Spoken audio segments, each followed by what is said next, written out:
One thing I wish I knew at 30 is that some people are not your friends. Some people are just for a season. Some people are just for proximity. Hey girl, hey, it's your girl Grace. Welcome back to Finally 50, where I'm trying to be the best version of myself as I turn 50 this year and hopes to bring y'all along this journey with me. Today I'm starting a new series, one thing that I wish I knew when I was 30. I wish I knew at 30 that I did not have to try to maintain friendships with everybody. I wish I knew at 30 that not everyone had my best interest. I wish I knew at 30 that friendships don't have to feel bad and that I didn't have to feel bad for not wanting to keep them. One thing that I did know at 30 was that I loved having girlfriends, and that girlfriends, ones who really loved me and were really enjoyable to be around and were meaningful, were such a gift. And I knew then how important it was for me to maintain those friendships. But some of those friendships I was working way too hard to keep, and they just were not good or healthy. Some of those people were haters. Some of them were jealous. Some of them were annoying. I did a pretty good job at 30 of cutting people off when I knew the friendship was troubling to me in some way, but I always felt real bad about it. And where I am now that I really love is that immediately right away, if a friendship starts to feel kind of giving me the ick, for lack of a better term, I will slowly distance myself until I'm not in it anymore. I recently lost 3 friendships. I shouldn't say recently. 2 of them were over a year ago, but it was at the same time. One of them was like 3 years ago or so. But it feels so recent to me because I'm not in the habit of losing friendships, girlfriends especially, where it's kind of a dramatic breakup. One of those women I broke up with, for lack of a better term, we were both straight women, I use that term just because it's the best way of saying it. I broke off a friendship in part because she was really mean to me, and I tried to let her know, like, some of the things you say to me are mean. It's offensive. It hurts my feelings. And a couple times she said, I'll do better, I'll do better. I never understood it. Like, I'm just not the kind of person that says mean things to other people just in general, so I didn't understand why it was even a problem where she needed to try harder to not be mean to me.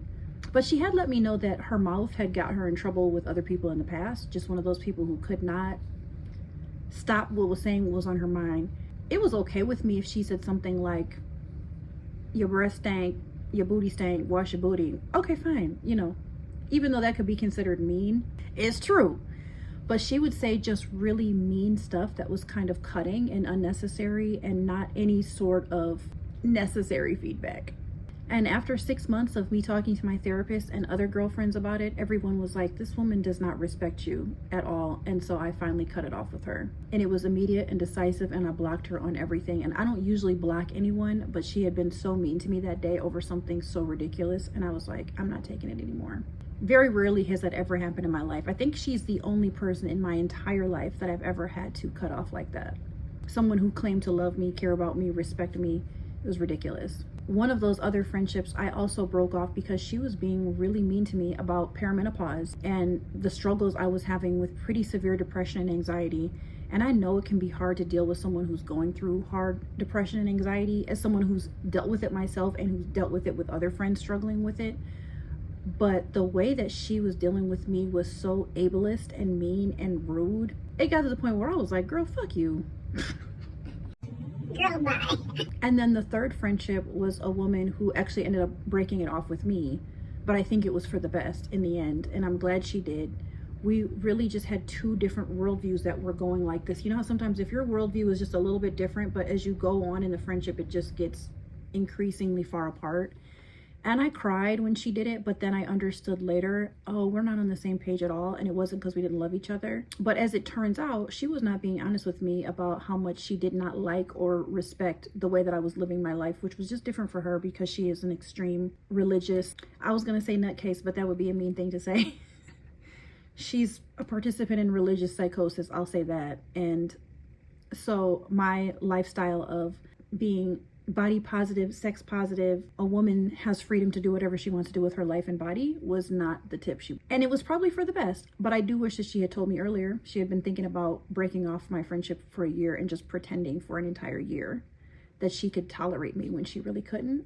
That hurt my feelings, but I'm glad that she broke it off. And now at this big age, I can see the wisdom and the beauty in just going your separate way from women and women to women friendships. But when I was 30, all of this would have really wrecked me. Now I see women come along and they're there for a season, and sometimes it lasts a really long time. One of my best friends in the world, we've been best friends since we were 16, and she is 51 and I'm turning 50 this year. I don't even know how many years that is, but it's a lot of years, y'all.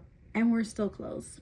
And one of my best friends in the world, we've been friends for 10 years now, I believe 10, maybe even 11 years. I don't remember the year we met. So I have long-standing friendships, and then I have some girlfriends who I've just been really good friends with for the last couple years. And I just see girlfriends as something where, as long as we love each other and we're adding to each other's life and we're making each other happier and we're making each other feel like more loved in the world and challenging each other to be the best version of ourselves and being the best version that we can be for each other, yes, let's do this. But if it gets to the point where there's unnecessary pain and drama and trauma, I think it's okay to take a step back. One of my very best friends in the world, the one I've been friends with for like 10 or 11 years now, me and my girl Gigi, we had a time where we took a step back for I think 8-9 months. We had a conflict. The conflict was not getting worked out. So we stepped back. I actually thought we were probably going to end it. We were trying to work it through, but it was just getting worse. And I actually thought, man, at some point Gigi and I are going to break up. But we were able to fix it, and now we're closer than we've ever been because we were able to get to a point where we add to each other's life, make each other happy, bring each other good things. So the lesson I wish I knew when I was 30, to bring this on home, is that women are the true loves of my life and make life so much better and worth living, and that it's worth every investment, every time investment, every dollar spent. Anything you can do to live at peace and harmony with other women in the world is always worth it. And that's what I wish I knew at 30. And if it ain't going well, girl, cut that ish off. I'll see y'all on the next one of what I wish I knew when I was 30. Bye.